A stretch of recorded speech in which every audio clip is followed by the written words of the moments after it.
সূর্য থাপাকে টানতে টানতে থানায় হাজির করে সূর্য থাপার মুখ থেকে সব সত্যি সামনে আনলো কম্পাস।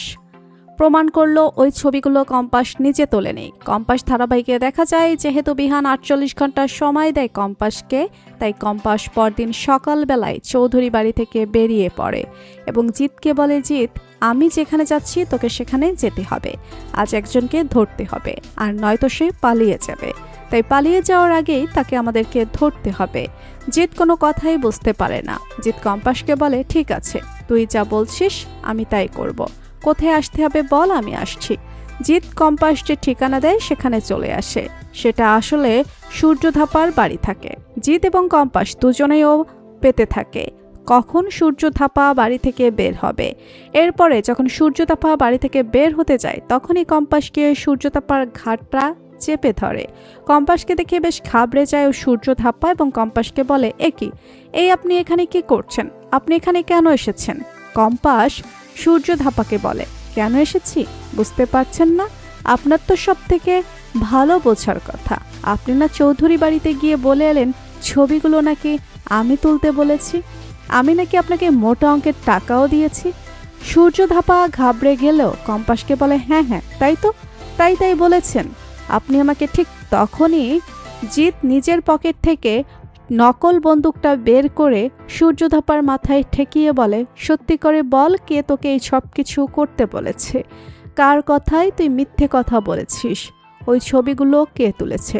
সত্যি করে বল। বেশ ঘাবড়ে যায় সূর্য ধাপা, হাত উঁচু করে বলে, বলছি, আমি সব সত্যি বলছি। ছবিগুলো আমি তুলিনি, আমি জানিও না ছবিগুলো কে তুলেছে। আমাকে তাই মোনালিসা ম্যাডাম এই কথাগুলো চৌধুরী বাড়িতে গিয়ে বলতে বলেছে, আর আমি মোনালিসা ম্যাডামের থেকে টাকা নিয়ে এই কথাগুলো চৌধুরী বাড়িতে গিয়ে বলেছি। কম্পাস সূর্য থাপাকে বলে, আচ্ছা তাহলে এই ব্যাপার, মোনা ম্যাডামের কথাই তুমি ওই মিথ্যের নাটকটা বানিয়ে চৌধুরী বাড়িতে গিয়ে আমাকে ফাঁসিয়েছ, বিহান স্যারের মনে আমাকে নিয়ে সন্দেহ ঢুকিয়েছ।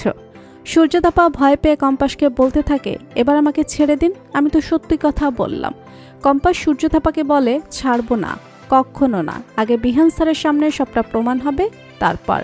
তবে মিথ্যা কথা বলার জন্য, টাকা নিয়ে ছবিগুলো জ্বালাতে করার জন্য, আমাকে ফাঁসানোর জন্য তোমাকে তো আমি জেলে পাঠাবই, তোমার জায়গা হবে এবার থানায়। এ বলেই সূর্যধাপাকে টানতে টানতে থানায় নিয়ে যায় ওই কম্পাস, আর বিহানকে ফোন করে বলে থানায় আসার কথা। বিহান কিছুই বুঝতে পারে না কেন কম্পাস থানায় ডাকছে। বিহান ভাবতে থাকে, কম্পাস আবার কোন ঝামেলায় জড়িয়ে গেল না তো, থানায় কেন ডাকছে আমাকে। বিহান তাড়াহুড়ো করে বাড়ি থেকে বেরিয়ে যায় এবং বিহান থানায় চলে যায়। অন্যদিকে সূর্য থাপাকে টানতে টানতে পুলিশের টেবিলে গিয়ে ফেলে কম্পাস। পুলিশ অফিসার কম্পাসকে বলে, এসব কি হচ্ছে কি এখানে? আপনারা এখানে এসব কি করছেন, কেন এসেছেন? কম্পাস পুলিশকে বলে, অফিসার ওকে অ্যারেস্ট করুন, ও মিথ্যা কথা বলেছে, একজনের কাছ থেকে টাকা নিয়ে আরেকজনকে ফাঁসিয়েছে। ঠিক তখনই সেখানে বিহান চলে আসে এবং বিহান কম্পাসকে বলে, কম্পাস কি হচ্ছে কি এখানে, আর তুমি এই লোকটাকে থানায় কেন নিয়ে এসেছো?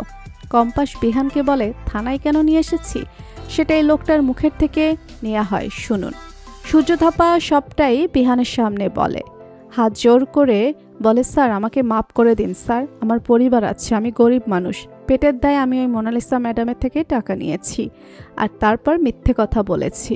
তো আমাকে তো উনি বলেইনি ছবিগুলো তুলতে, আমি তো ওনাকে চিনিই না, ওই ছবিগুলো কে তুলেছে আমি সেটা জানিও না, আমি সবটাই মিথ্যে বলেছি, আমাকে মাফ করে দিন স্যার। এ বলে সূর্যধাপা বিহানের পা জড়িয়ে ধরে মাপ চাইতে থাকে। অন্যদিকে বিহান প্রচণ্ড ক্ষেপে গিয়ে ভাবতে থাকে, তার মানে মোনালিসা ওই সব কিছুর পেছনে রয়েছে, তোমাকে আমি ছাড়বো না মোনা। তো বন্ধুরা, তোমরা এটাই চাও তো এভাবেই যেন সব সত্যি সামনে আসে বিহানের? কমেন্ট করে জানাতে ভুলো না।